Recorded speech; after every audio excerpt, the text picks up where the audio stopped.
Itim na usok na may kasama pang pagsabog ang bumulabog sa mga residente ng Pat Antonio Street sa Santa Mesa, Maynila bandang alas 11 ng umaga kanina. Katabi lamang ng Metro Manila Skyway ang sunog kaya kitang-kita ang laki ng apoy.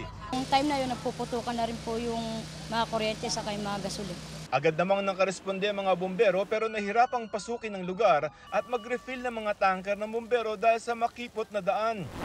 Para mas mapabilis yung pag-apula ng sunog, yung mga bombero ay kumukuha na ng tubig dito sa San Juan River para maapula yung sunog na nandito lamang sa tapat nito.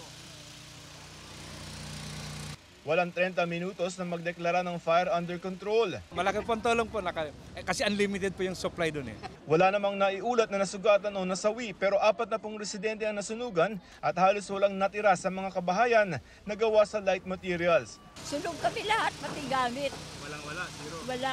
Ito lang dala ko. Mga papeles.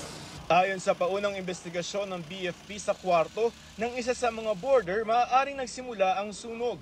Inaalam pa ang sanhi ng sunog. Kung ito ba ay electrical or ito ay gas. Paalaala ng mga otoridad ngayon nagsisimula ng maging maalinsangan ang panahon. Tingnan po natin ang ating mga kabahayan, yung mga connection ng ating kuryente.